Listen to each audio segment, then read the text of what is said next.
All options are on the table with respect to Representative-elect Adelita Grijalva. It's shameful that she has not been sworn in because Speaker Johnson and House Republicans apparently want to continue to hide the Jeffrey Epstein files from the American people. This has gone on now for weeks.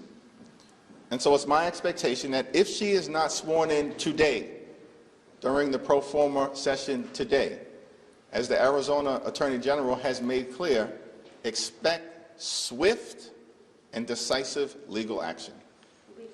Following up on Grijalva, did you hear back from the Speaker in response to the letter that you sent him yesterday? I have not heard back from the Speaker yet, but House Republicans and Senate Republicans have gone radio silent since the Oval Office meeting that took place about 3 weeks ago, because they have no defensible position. Their position is, we want to continue to benefit the wealthy, the well-off, and the well-connected, and promote the lifestyles of the rich and shameless.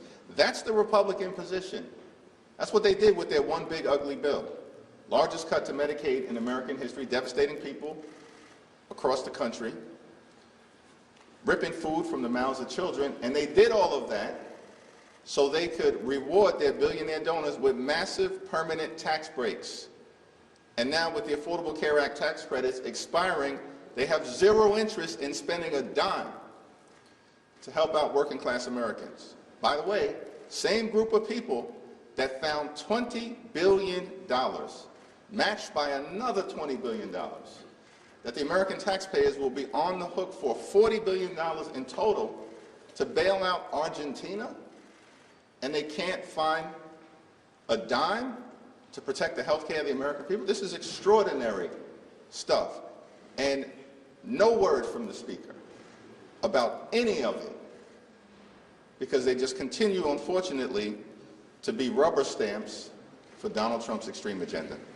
Leader Jeffries, food banks are preparing for a surge. Federal workers are missing their paychecks, and millions of Americans could soon lose out on their food assistance. So at what point does this shutdown become too painful to continue these health care demands? Well, we need to reopen the government, and we need to reopen the government now. Part of the problem is that House Republicans are nowhere to be found. Literally have been on vacation for 3 consecutive weeks, have canceled votes for 3 consecutive weeks. They are in the Legislative Witness Protection Program. No one can find them here in the Capitol, and no one can find them in their districts. They're not holding town hall meetings. They're not visiting federal employees. They're not engaging with their constituents. They've been on vacation for 3 weeks, House Republican, in the middle of a shutdown. And so what we need is for them to come back to work so we can work this out, reopen the government, stand by our hardworking federal employees. By the way, the Trump administration this year, before the shutdown, has forced out over 200,000 civil servants. That's before the shutdown. So they've already been targeting viciously and maliciously federal civil servants, undermining the ability to provide services to taxpayers in an effective and an efficient way. And so cruelty has been the point for this administration. We know this because the OMB director said his goal was to traumatize federal workers and thereby traumatize the American people. That's their words. Paul? Do you have any information or update or anything about this bizarre happenings with flags and maybe one flag and a swastika and now potentially more flags?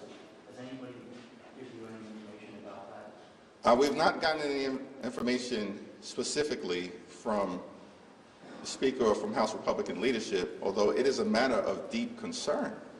Like, we've already seen a rise in political violence and hatred in America. And then you've got swastikas apparently appearing in the offices of Republican members of Congress. You've got young Republicans engaging in the most anti-Semitic and racist speech possible. Like, this is apparently who many of these people are. They are ripping the sheets off in plain view of the American people. their words, their actions, revealing themselves in so many different ways. And then you got Caroline Levitt, who's sick, she's out of control.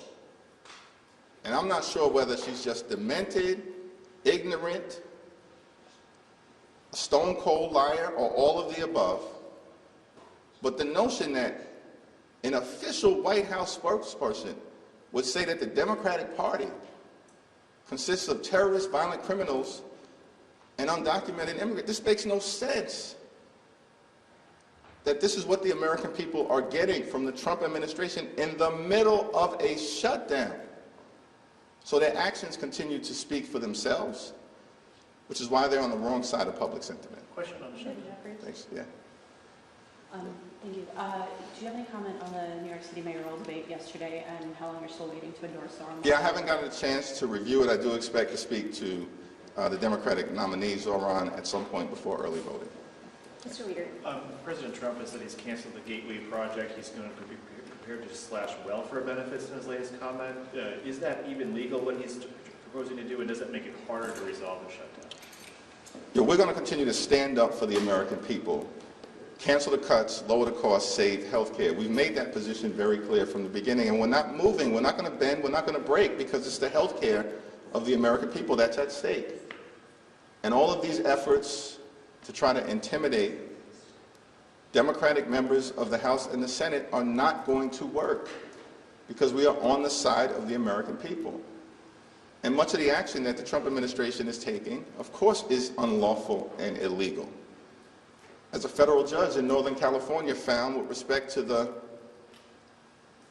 dismissals of about 4,000 or so federal employees, that was found to be unlawful. And so these threats to try to back us off our position, it's not working and it's not going to happen, because there is a Republican healthcare crisis that is devastating the American people.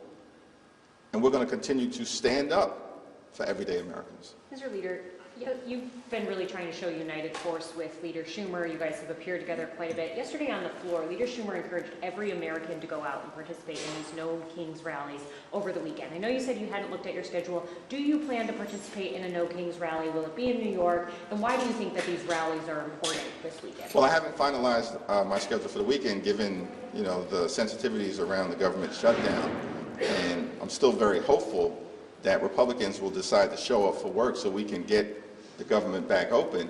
But I support the right of every single American to participate in the rallies that are going to take place this week.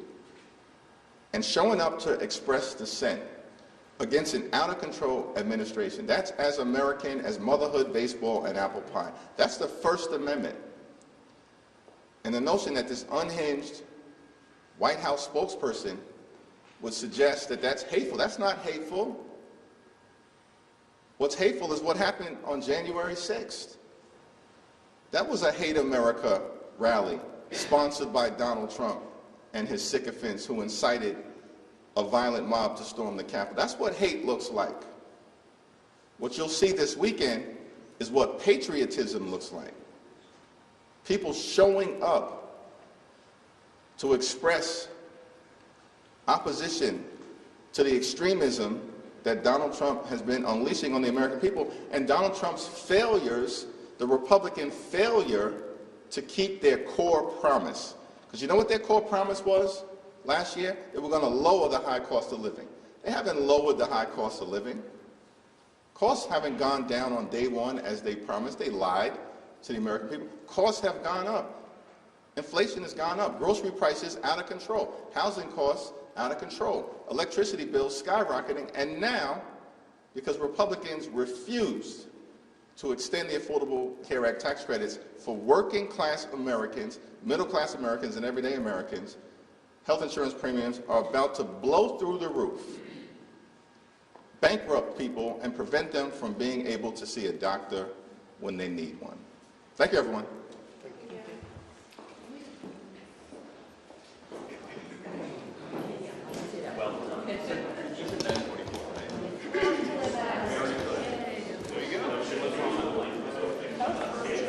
Yeah, the leaders off.